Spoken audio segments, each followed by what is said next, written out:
अस्सलाम वालेकुम everyone, this is Mohammad Faizan and you people are watching Taleem tech YouTube channel. दोस्तों कैसे हैं आप सब लोग? उम्मीद करता हूं कि आप सब लोग खैरियत से होंगे। आज 2 से 3 खबरें आप लोगों के साथ डिस्कस करनी है। फ़र्स्ट ऑफ़ ऑल एक बड़ी इंपॉर्टेंट ख़बर है जो मैं चाहता हूं कि आप तमाम लोगों को जो एक्सपर्ट्स हैं उनको पता चले। और एक दो ख़बरें जो हैं वो अबशर से रिलेटेड हैं, तो मोबाइल की स्क्रीन पे चलते हैं ताकि मैं साथ आपको दिखाऊं और आप देखें और आपको पता लगे कि ख़बरें क्या हैं। करते हैं वो ये है कि जैसा कि रिसेंटली आप लोगों को पता चला है कि सऊदी अरब के अंदर इन्होंने जो रेस्टोरेंट्स हैं और जो बाकी हुकूमती इदारे हैं, हेल्थ सेंटर्स हैं, उसके अंदर एंट्री के ऊपर पाबंदी लगा दी है। और अभी की जो ताज़ा ख़बर है, ठीक है, ये आज की ख़बर है, ठीक है, 5 फरवरी की। तो इसमें यह है कि सऊदी अरब ने 327 नए कोरोना वायरस के केसेस जो हैं वो उनको मिले हैं। उसमें से 257 की रिकवरीज हो गई हैं और 4 जो हैं पेशेंट वो यानी कि वफात पा गए हैं। ये सऊदी गज़ट की रिपोर्ट है जिसमें कि Saudi Arabia ministry of health recorded on Friday 327 new cases of corona virus over the past 24 hours. तो ये यानी कि एक दिन के अंदर 300 जो है ना वो केसेस यानी कि ऊपर 300 से ऊपर चले गए हैं। और ये मतलब अब मुझे कहने में तो ये मतलब बहुत बुरा लग रहा है, लेकिन मुझे ऐसा लग रहा है एज़ पर माय मतलब ओपिनियन वो ये है कि ये हम हो सकता है जो सऊदी अरब में मुकीम लोग हैं वो इस चीज़ को फेस करें और हम लोग दोबारा शायद लॉकडाउन की तरफ चले जाएं। ठीक है, इससे पहले जो है 3,69,575 जो हैं वो केसेस आए हैं किंगडम में, जिसमें से 6,393 लोग जो हैं वो अपनी जान से हाथ धो बैठे हैं। अभी मैंने आपको बताया कि 257 रिकवरीज भी इसमें हुई हैं पिछले 24 घंटों में।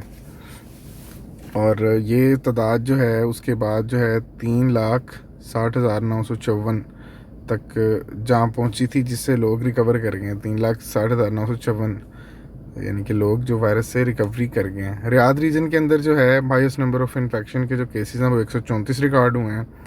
और ईस्टर्न रीजन में 67 और मक्का के अंदर जो है 38 न्यू केसेस जो हैं वो देखने को मिले हैं।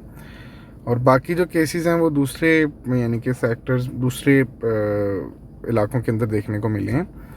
और ये आहिस्ता आहिस्ता फिर से इजाफा हो रहा है और 385 जो हैं वो क्रिटिकल बताए जा रहे हैं इस टाइम। यानी कि ये थोड़े थोड़े बढ़ रहे हैं, लेकिन ये सेकंड क्योंकि स्ट्रेन है इसमें ज़्यादा नुकसान मतलब हो सकता है। तो ये थी कोरोना वायरस के रिगार्डिंग अपडेट। हम सेकंड न्यूज़ की तरफ जाते हैं, जिसमें मैं आपको बताऊंगा कि जो इंटीरियर मिनिस्टर हैं उन्होंने इसमें जो ख़बर आज उनकी तरफ से लॉन्च, बेसिकली कल ख़बर लॉन्च, इसको मैं इंक्लूड करना चाह रहा था कल में, लेकिन due to shortage of time मैं नहीं कर सका। ये हैं जी prince Abdul Aziz bin Saud bin Nayef. इन्होंने एक प्रोग्राम जो है वो इनैग्रेट किया है जिसमें इन्होंने बताया जुमेरात को यानी कि थर्सडे को कि हम कुछ सर्विसेज हैं जो अबशर के अंदर इंक्लूड कर रहे हैं। उसमें मैं आपको बताता हूँ, यहाँ पे इसका सारा प्रोसीजर लिखा हुआ है, लेकिन मैं आपको बताता हूँ। अबशर की एक एप्लीकेशन रिसेंटली लॉन्च हुई थी जिसका नाम था अबशर इंडिविजुअल्स। ठीक है, वैसे तो आप अपनी तवक्कल ना की एप्लीकेशन में भी जाएँ तो आपको आपकी सारी डिजिटल जो उसमें चीज़ें मिल जाती हैं। मैंने पहले इसके ऊपर वीडियो बनाई हुई है। तो अब इसके अंदर जो मेन चीज़ है वो क्या है, यानी कि हम लोगों को क्या बेनिफिट होगा इसमें। इसमें जो मेन बेनिफिट है वो ये है कि ये जो लोग बहरीन, अमारात और दूसरी कंट्रीज से आते हैं, यानी कि जो कि आप कह लें कि गल्फ़ कॉपरेशन काउंसिल्स कंट्रीज़ हैं, जिसमें कतर भी आता है, बहरीन है, अमारात है और मस्कत है। ठीक है, ये जो सारी कंट्रीज़ हैं, ये वहाँ से जो लोग ट्रैवल करते हैं यानी कि उनके लिए जो अपॉइंटमेंट सिस्टम होगा वो उनके यानी कि अगर यहाँ पे कोई जानने वाले हैं स्पॉन्सर, तो वो उनकी जो अपॉइंटमेंट थी वीज़ाज़ की वो ऑनलाइन अब अपने अबशर से विड्रॉ कर सकेंगे, यानी कि वहाँ से देख सकेंगे। इसी तरह जो लोग यानी कि जिनकी फैमिलीज़ आई होती थी पाकिस्तान से या इंडिया से या नेपाल, बांग्लादेश से, वो भी अब अपने अबशर के अंदर ही उनके बॉर्डर नंबर या उनके जो वीज़ाज़ या इकामा नंबर होते हैं उनको एंटर करके वहाँ पे सर्विसेज से मुस्तफ़ीद हो सकेंगे। ये सर्विसेज क्या हो सकती हैं और कुछ के तो नाम बताए उन्होंने, लेकिन बाकी इनके ज़्यादा इसके ऊपर अभी कोई इतना ज़्यादा नहीं बताया गया। जो बताया इस टाइम मोबाइल स्क्रीन के ऊपर है। तो फर्दर मोर जो है पासपोर्ट जवाज़ात की जितनी अपॉइंटमेंट्स होती थी वो जो आपको जाके वहाँ पे करना पड़ता था, क्योंकि हर चीज़ डिजिटल कर रहे हैं और कोरोना वायरस का पैंडेमिक चल रहा है, तो हमें सारी चीज़ें जो हैं ये थ्रू यानी कि सॉफ्टवेयर के थ्रू ही अब हम कर सकेंगे, यानी कि डिजिटली इलेक्ट्रॉनिकली।